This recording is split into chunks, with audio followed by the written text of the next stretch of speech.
Bonsoir à tous, bienvenue sur une nouvelle vidéo. Donc aujourd'hui on va faire une nouvelle vidéo podcast. Alors pour ceux qui ne le savent pas, je fais maintenant depuis début 2022 des vidéos podcast, c'est-à-dire que j'enregistre ma voix à différents moments de ma journée quand je peux. Et ensuite, je colle ce fichier son sur une vidéo dont le son n'était pas forcément exploitable parce qu'il y avait du bruit chez moi ou j'ai eu un problème de son ou autre. Parce que comme ça me permet de réutiliser des vidéos et de proposer un autre type de format avec ces audios un petit peu différents. Si vous voulez voir ou revoir les deux premiers podcasts que j'ai faits, donc le premier, attendez, j'ai un trou de mémoire sur le premier c'était l'ASMR et moi, pardon, et le deuxième sur mon anonymat, une description physique et mon chéri. Je vous mettrai le lien en barre d'informations, commentaires épinglés vers ces podcasts. Sachez aussi que comme j'ai constaté que la plupart d'entre vous ne regardez que 10-20 minutes de la vidéo, puis après regardez la vidéo avec les yeux fermés ou en faisant autre chose. La partie vidéo, pas la partie son, juste la partie vidéo, est mise en boucle plusieurs fois. Aujourd'hui, de quoi va-t-on parler dans ce podcast? Comme vous l'aurez vu dans le titre, j'ai fait une petite rétrospection de mes défauts. Donc quels sont mes défauts principaux? Alors je me suis rendu compte qu'il y avait un de mes défauts principaux que j'ai pas mentionné, c'est le fait que je ne fais que parler, que je suis ultra bavarde. Dodo ASMR pourra témoigner, mais je parle trop. Donc ça, malheureusement je l'ai pas évoqué, mais sinon j'ai évoqué d'autres défauts que j'estime avoir. Vous me direz ce que vous en pensez, et surtout si vous avez vous aussi des défauts à nous partager ou alors un avis sur ce que j'ai dit à partager, n'hésitez pas à le mettre en barre d'informations, en commentaire pardon, parce que comme ça discuter ensemble en commentaire ça pourrait être sympa je pense. Et sinon une dernière petite chose avant de vous laisser avec cette vidéo, pour la vidéo, l'image, j'ai utilisé donc du repassage. Le son était pas complètement inexploitable, donc cette fois j'ai mis le son pas fort du tout, mais on entend quand même un petit peu de repassage en plus de ma voix. Et je me dis que comme certains ou certaines d'entre vous n'aimez pas trop mes vidéos de repassage parce que justement on m'entendait mal vu que mon fer à repasser, qui est pas qualitatif, fait un bruit d'enfer, peut-être que ce format vous plaira mieux. En tout cas je l'espère, et sachez que j'ai essayé de faire au mieux, même si c'est pas parfait du tout en termes de son, d'image, tout ça. Écoutez, on se diversifie sur cette chaîne et on tente des trucs, c'est une de mes qualités. Peut-être que d'ailleurs il faudrait que je fasse une vidéo sur mes qualités. Dites-moi ça aussi en commentaire. Ce soir, j'ai envie de vous parler de mes défauts dans une vidéo. Parce que je me dis que ça pourrait être un thème sympa et aussi un thème qui permettrait de mieux me connaître. Parce qu'au final, c'est vrai que même si j'ai l'impression de vous raconter plein de choses, j'ai aussi cru comprendre que vous aviez l'impression de pas énormément me connaître, comment j'étais, etc. Donc voilà, je pense que ça peut être pas mal de faire une vidéo sur quelques-uns de mes défauts, en essayant de rester peut-être objective, ce qui n'est pas sûr, mais bon, voilà. Mon premier défaut dont je voudrais parler, c'est que plus ça va, plus je suis très très très râleuse.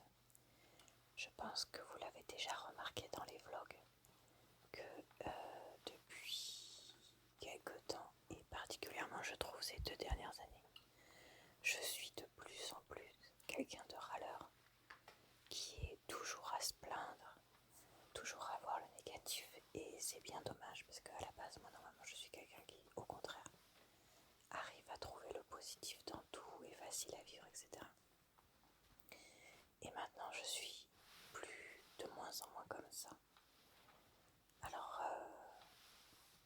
pense que j'ai toujours eu un côté râleur. Ça ne date pas d'hier non plus. Mais c'est quelque chose qui s'est beaucoup accentué depuis qu'on a déménagé, depuis le Covid. Je sais pas si c'est à cause du Covid que... Enfin, voilà, à cause des difficultés que ça a engendré, que mon côté râleur a de plus en plus explosé. Après, sinon, une autre idée que j'ai eue, c'était aussi... depuis 2 ans, j'ai une nouvelle direction au travail. Et c'est quelqu'un que je ne supporte pas. Et qui est la cause de pas mal de mes problèmes au boulot. Et en fait, je sais pas si ça aussi c'est quelque chose qui a joué, couplé en plus à des problèmes familiaux, alors que j'ai pas spécialement envie d'évoquer, mais si vous voulez, c'est un tout. Pour moi, depuis 2 ans, de voilà, problèmes familiaux, problèmes au boulot, problèmes dans la société, et du coup, c'est des choses qui m'ont beaucoup pesé et qui font que voilà, j'ai tout le temps envie de râler. Et c'est vrai que c'est quelque chose que mon chéri m'a fait remarquer plusieurs fois. Il m'a dit, t'étais pas comme ça avant, tu râles tout le temps, tu rentres, tu te plains, tu te plains, tu te plains. Et même pour lui, des fois, c'est compliqué parce que ça lui pèse aussi. Et donc c'est quelque chose que j'aimerais un petit peu changer, que j'arrive pas encore à changer totalement pour l'instant. Alors voilà, j'ai déjà évoqué le fait que je me disais que peut-être que aller voir un psy, ça pourrait m'aider. Peut-être que faire plus de méditation, ça pourrait m'aider parce que j'essaye d'en faire un petit peu. Alors on en fait dans mon cours de yoga. Et sinon j'essaye d'en faire de temps en temps toute seule avec la boîte, l'enceinte là que j'avais acheté à mon chéri, qui contient des méditations enregistrées. Mais j'arrive pas à vraiment me lancer. Et ben ça d'ailleurs c'est un deuxième de mes défauts, je voudrais dire. Bon bah c'est pas grave, on va partir là-dessus. Voilà, donc je suis très râleuse. C'est compliqué pour moi en ce moment de ne pas l'être et je me doute que ça doit être des fois très pesantes. Un deuxième défaut, tant que j'y suis, parce que du coup ça me fait penser à ça, que j'ai, c'est le fait de ne pas commencer les trucs. Mais alors si c'est administratif, mais je le ferai jamais. Tout ce qui est prise de rendez-vous, papier, se lancer dans les trucs, enfin je sais pas comment dire. Parce que d'un côté, je fais plein de trucs différents et je me lance dans plein de trucs différents.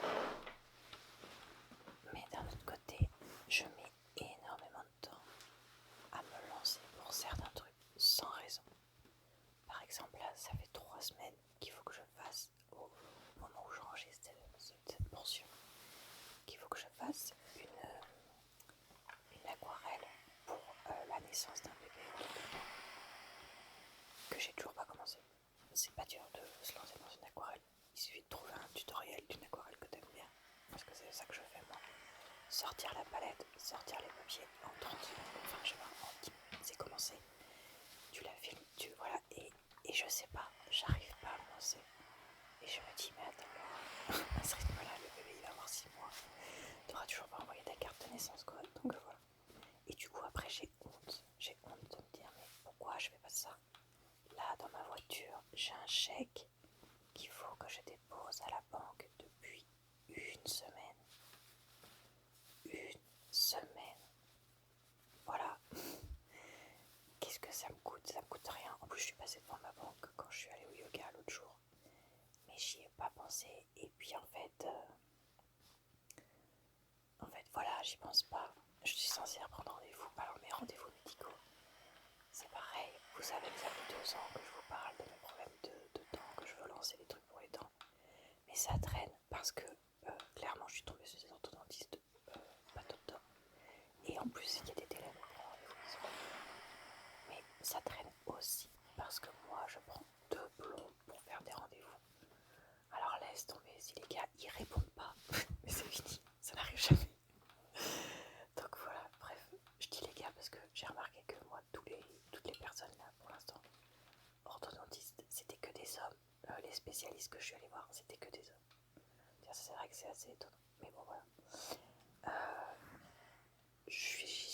idées de vidéos qu'on m'a données ou que j'ai eues. Ça fait 1 an, 2 ans, 3 ans, 4 ans que je dois les faire. Pareil, c'est pas dur. Mais pareil, je le fais pas. Pourquoi? Je ne sais pas. Voilà. Et voilà. Et je suis comme ça pour tout. Moi, s'il n'y avait pas eu mon chéri qui m'avait poussé à repeindre la maison direct quand on l'a acheté, j'aurais été le genre de personne qui met 10 ans avant de se lancer à repeindre. Mais je critique pas les gens qui sont comme ça parce que moi je suis comme ça. C'est juste voilà, moi je sais pas de la procrastination. Je pense pas que ce soit de la procrastination dans le sens où c'est pas que ça. C'est pas que j'ai la. Enfin, en fait, c'est pas que j'ai la flemme, c'est je sais pas, en fait, je pense pas que j'ai la flemme.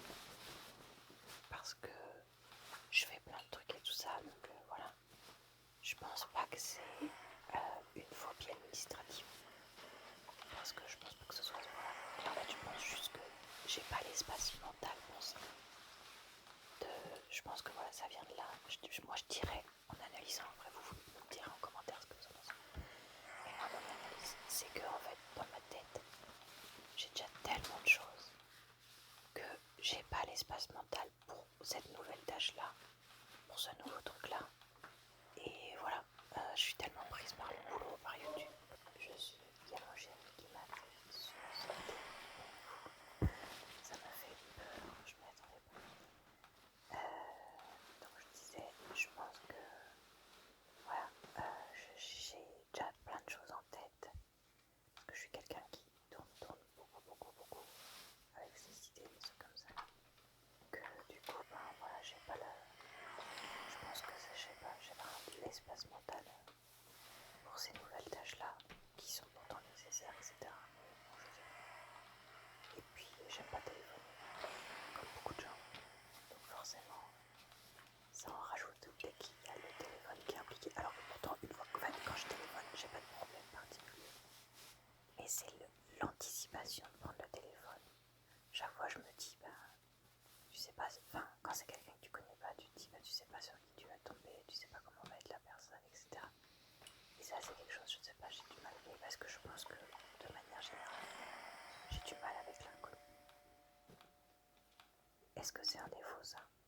La phobie de l'inconnu? Enfin, je dirais pas la phobie, mais j'ai du mal avec l'inconnu et j'ai du mal avec ce que je sais pas contrôler. Je sais pas si c'est un défaut. Non, je pense pas que ça rentre dans une catégorie de défaut. Bon, ok. Le défaut suivant que j'estime avoir, c'est le fait que je sois assez stressée depuis quelques années. Alors ça c'est assez marrant parce que c'est vrai que quand moi j'étais pas du tout une adolescente stressée ou une enfant stressée, même si je pense en fait avec le recul que d'une certaine manière mon stress s'exprimait par ma difficulté à m'endormir.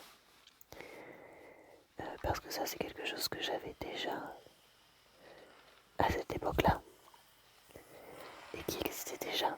Je suis désolée si ma voix est un peu plus étouffée là maintenant, mais je suis en train de faire mes exercices. Pour mes oreilles, pour ceux qui ne voient pas de quoi je parle, c'est quelque chose que j'avais déjà fait dans un vlog qui était sorti juste après Noël. Bref. Donc voilà, donc ça je pense que c'est quelque chose qui a complètement explosé quand j'ai commencé à rentrer dans les études supérieures et qui a augmenté de façon exponentielle presque chaque année. Je me disais que après mes études et tout ça, parce que bon bah les études ça peut être stressant parce que tu essayes de réussir tout ça, ça allait un peu se calmer, mais en fait non pas du tout, malheureusement.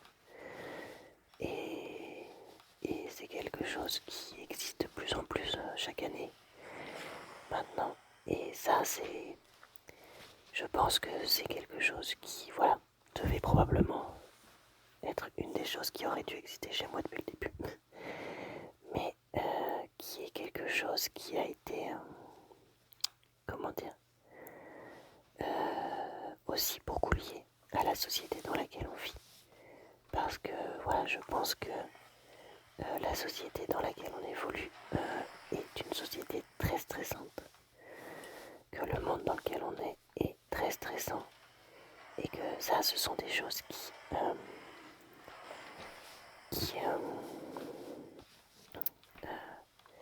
favorisent beaucoup le stress et l'angoisse chez beaucoup de gens. Je trouve que c'est quelque chose qui se voit bien. Les gens sont tous très stressés. Puis après, le fait d'avoir vécu en grande ville, en plus, ça, je pense, n'a pas dû aider mon problème, mais bref. Euh, et, euh, et comment dire, et beaucoup de gens sont angoissés aussi. Et ça, je pense qu'il y a un moment où il faut être réaliste. C'est pas simplement les gens qui sont devenus comme ça, quoi. Il y a un lien avec la société et le monde dans lequel on vit. Et là, je pense que certaines personnes sont d'accord avec moi. Moi, j'ai l'impression depuis le début de la crise du Covid, de vivre dans un monde d'angoisse, de peur, de stress à chaque instant. Tu te dis, mais est-ce que je vais voir quelqu'un de ma famille qui va tomber malade? Parce que tu sais qu'il y a quand même beaucoup de gens qui peuvent être touchés. Tu le sais au fond de toi. Tu te dis, est-ce que mon emploi va être menacé ou pas? Alors moi, j'avoue, j'ai énormément de chance. Ça n'a pas trop été le cas avec le Covid.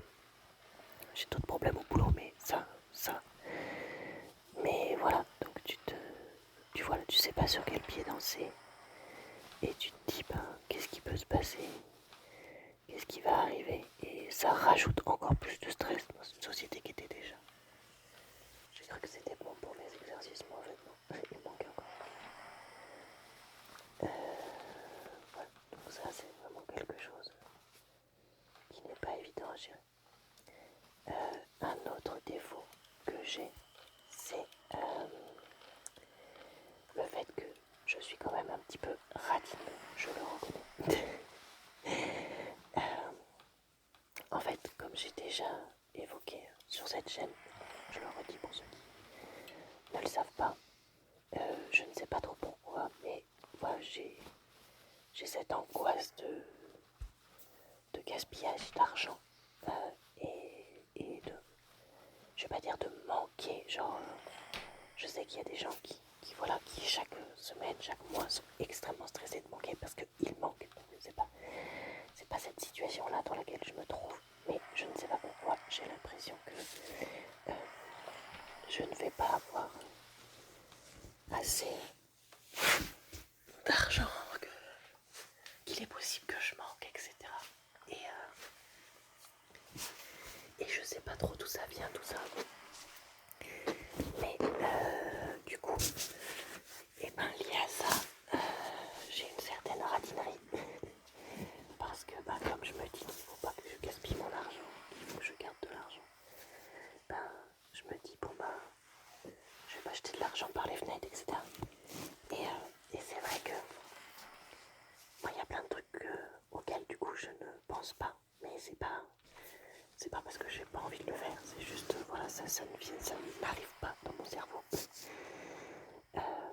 Sur je sais pas moi, l'anniversaire d'un ou une collègue pour qui on peut participer et puis faire un petit cadeau.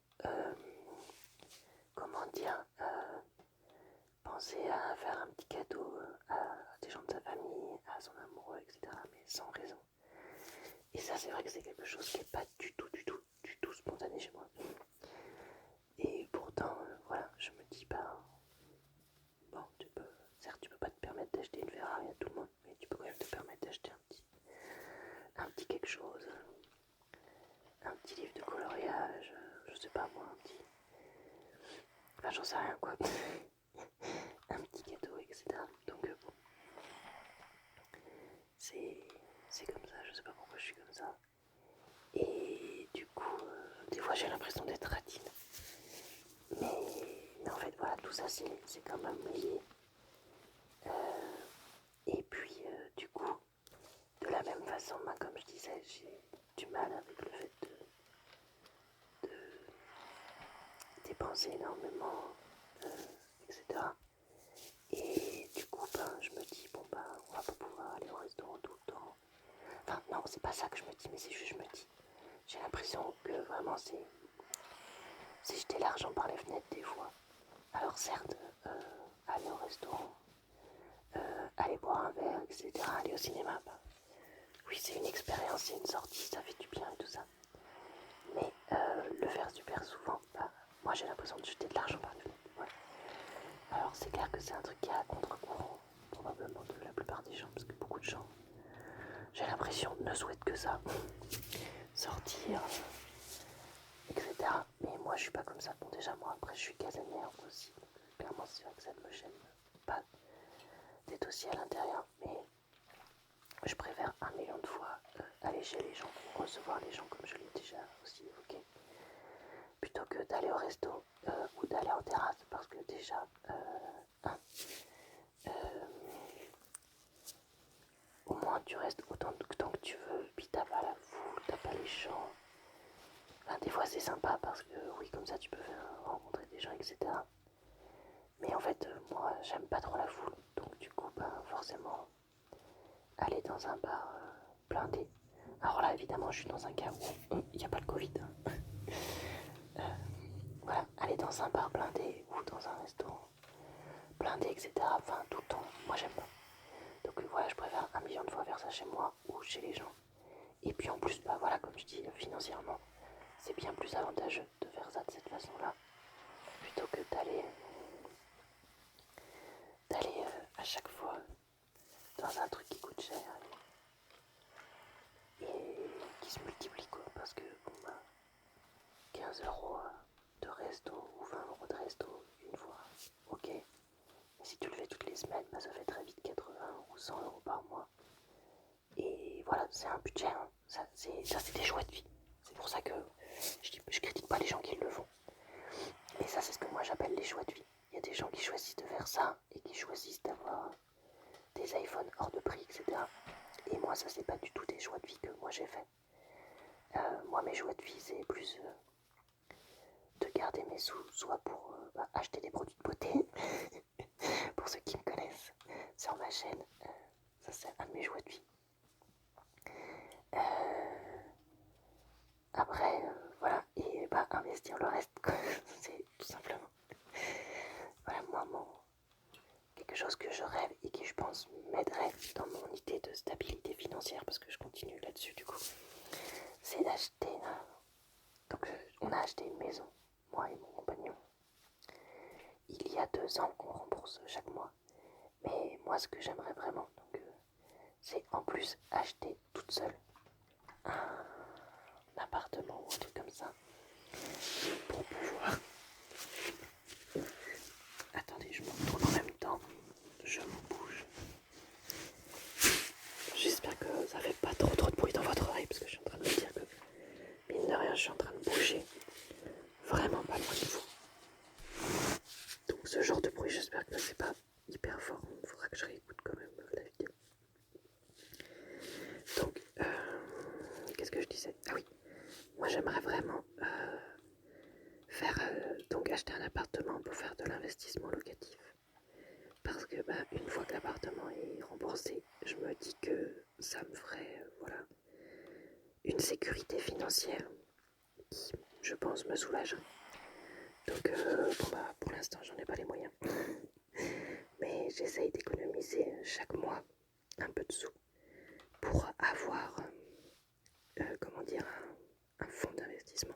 Je m'étais renseigné un peu à la banque la dernière fois et il me disait que ce qu'il fallait c'était avoir un apport forcément comme quand tu achètes n'importe quel logement et après avoir quand même des sous suffisants par mois pour que la banque se dise que si jamais le logement n'est pas loué, ils puissent quand même avoir les sous de leur prêt.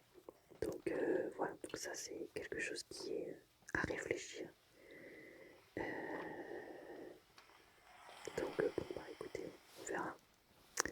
On verra aussi si j'arrive à avoir une augmentation parce que ça serait pas mal pour ça. Après, comme je disais, moi mon boulot c'est compliqué donc je sais pas pas si j'arriverai comment dire, à faire ce boulot-là encore pendant très longtemps, malgré du coup la sécurité qu'il apporte. Voilà. C'est tout pour cette vidéo. J'espère qu'elle vous a plu et relaxé surtout. Le prochain podcast que vous retrouverez sur ma chaîne concerne les achats que j'ai fait pour ma chaîne YouTube, donc tout ce que j'ai pu acheter pour la chaîne et tous les nombreux achats que j'aimerais faire aussi. Donc on va parler un petit peu dépenses et puis je vais parler un petit peu des choses que j'ai, enfin de l'argent que du coup j'ai gagné sur YouTube, vu que c'est avec ça que j'ai acheté les différentes choses. D'ailleurs, est-ce que vous voulez que je fasse un podcast sur mon salaire YouTube et un peu les gros sous sur YouTube? Je pense que ça pourrait être pas mal, en plus du podcast que j'allais faire sur mes dépenses de la vie de tous les jours dont j'ai déjà parlé. Dites-moi ce que vous en pensez en commentaire parce que ça m'intéresse en tout cas. Je vous souhaite une bonne soirée, une bonne nuit ou une bonne journée. D'ici là, je vous retrouve tous les jours pour de nouvelles vidéos, donc n'hésitez pas à revenir quand vous voulez. Et je vous dis donc à très bientôt dans une prochaine vidéo.